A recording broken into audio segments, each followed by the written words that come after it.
Welcome all. I'm the creator of Advanced Planning Analytics. My name is Cesar Ramos. And today I want to post a quick video on creating a Gantt chart in Excel.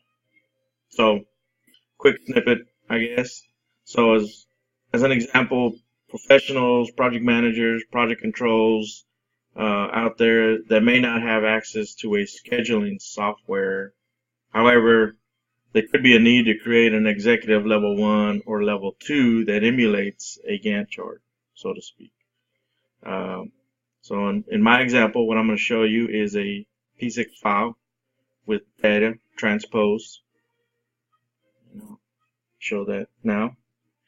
And it's possible that you want to emulate, in my example, a schedule which you want to summarize into important portions of the project. So instead of being at the mercy of a software that you may not have access to or a scheduler that isn't available to help you out, I'm going to take a piece of this information and show you how to do it in Excel. The first thing I'm going to do, I'm just going to select, just very randomly, process deliverables in this case. This is an onshore template that I have, and I'll go to a blanked out Excel. I'll paste the data in, and what I'm really after is the duration themselves and the start date. I have float in there, but for now I'm not using it. I will use the labor units, and I'll show you why later. So quick cleanup. I'm going to select the start date. So you go ahead and, before I start, I want to show that this milestone has a finish milestone, but I still want to represent it, and I'm only using the start date. So I'm going to copy the date over, and I'm just going to put a 5-day duration so that it shows up on the chart. So you select start, and you go into insert the horizontal bar, and be sure to pick the stacked bar, not the 100% stacked bar. When you select this, you're going to get something that looks somewhat like this. Okay, let me expand this out. So you'll see the initial bars spread. So now you're going to make it look like a Gantt, and you're roughly going to take the next set of data, and you're going to add duration.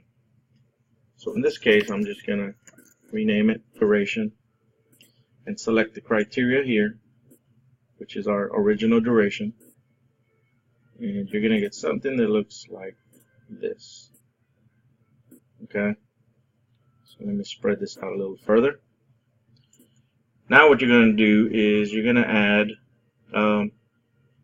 the labels for your duration.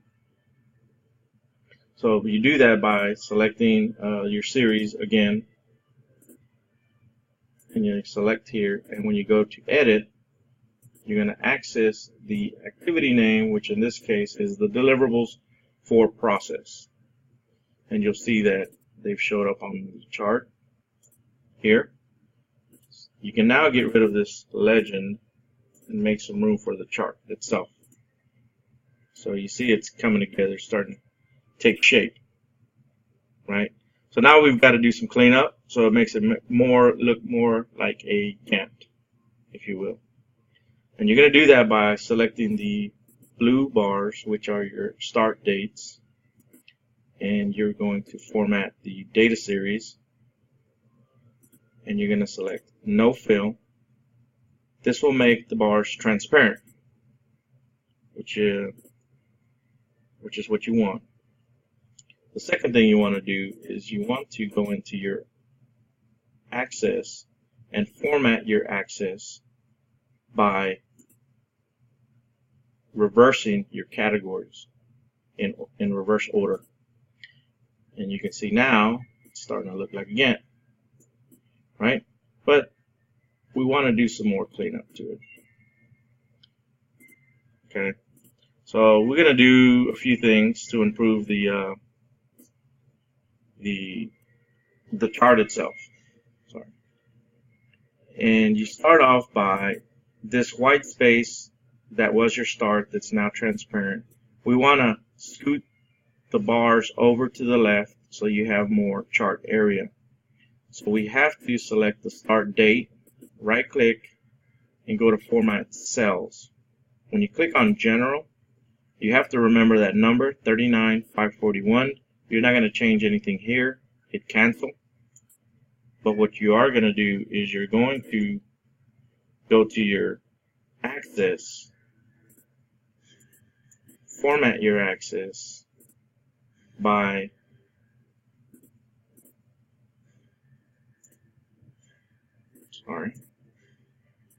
format your axis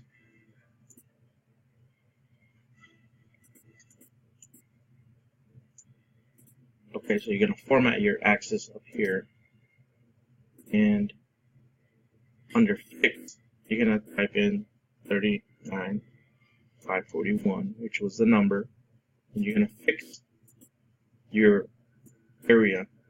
I'm going to go ahead and change these to a major unit of 30, which should be 30 days roughly, so it looks more of a calendar cutoff. And you can change those intervals as you see fit, but you see that it's starting to take shape. Okay, so then from here we're going to do a few things, and this is in this particular series option, you can format your data series by changing your overlap cap, and I'll show you what I do.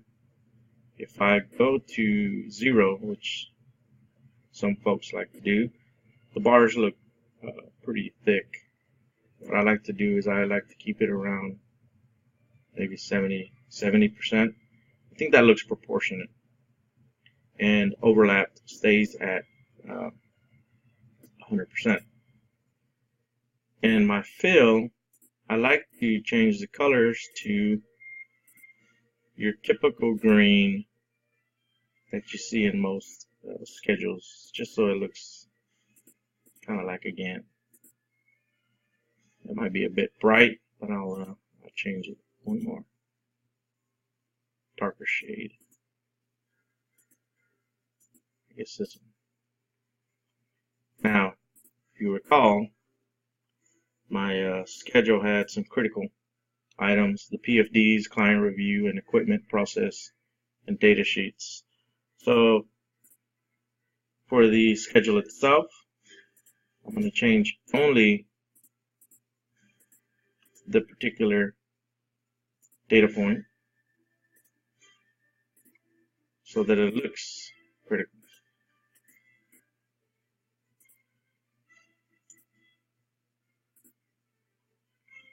Now, let's see, equipment process and also equipment list. I believe that might have been the one, but you get the idea. And I still don't like these greens, but I'm going to leave it like that for now. Okay, so now that you've got your bars colored and your Gantt, you can always tweak the bars. You can also add labels. Unfortunately, adding the labels, if you format the data labels, you can change it to category name, but they don't go to the right, like inside. They either go inside or outside or the center. And for that reason, I like the labels, but since they cannot go to the right, I kind of just leave them out for now. So another thing I've done is, let's say you want to transpose a curve, and in this particular case I'm going to use the budgeted labor units. Now if you notice, I'm going to copy this data over twice to do a couple of things, to add some formulas. So this will be cumulative labor units, and if you notice, my formula takes the first cell at the top, then all succeeding after that will take the one above plus the number to the left, and I drag that formula down, which gives me a cumulative value. Now this one will be the percent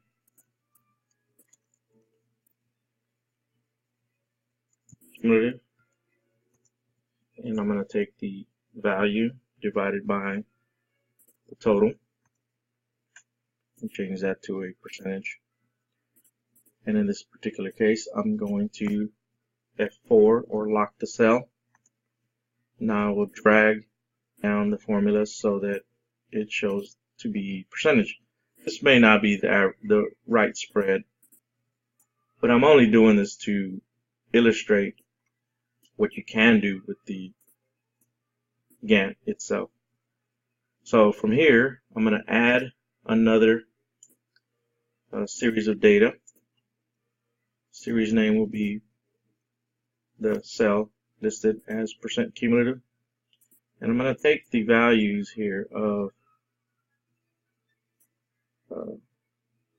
the percentages. Okay, and then I'm going to close this out. Let's see.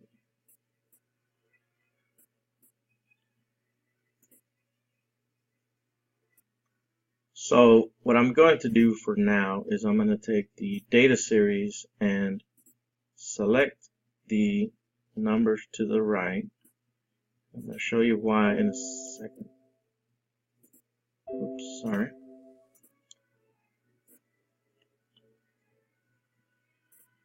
So if I cancel that, go back to edit, and I select the data to the right. It's going to show up real weird for a second. I want that because I'm going to change that to the secondary axis. And I'm doing that so that I can change the series type to a line, cumulative line representative. So now that I've got that selected, I can scoot over the percentages, and then I can modify the data series and put in some data points, and then I will go ahead and modify the data series so that the labels show below or above. It basically depends on how you want to represent it. In this case, this looks a little better. So now what you have is your Gantt in a few easy steps. Oh, sorry. I'll go ahead and delete the labels on the right there because I've got them embedded in the line. And what you have is your Gantt in Excel. Pretty easy, very updatable. You could insert lines. You could do quite a bit of things, insert more information, update it, if you will, make it a little more dynamic. It will not run CPM, so that's not the case. It's not dependent on logic, but it represents what you're after in terms of deliverables over time, illustrating a Gantt chart. So I hope this helps you. I hope you enjoyed it. Appreciate you guys' time. In case you cannot emulate my instructions, I will leave the Excel file downloadable on my website. It's just a template, but feel free to download it if you feel you need it. And once again, thank you for your time.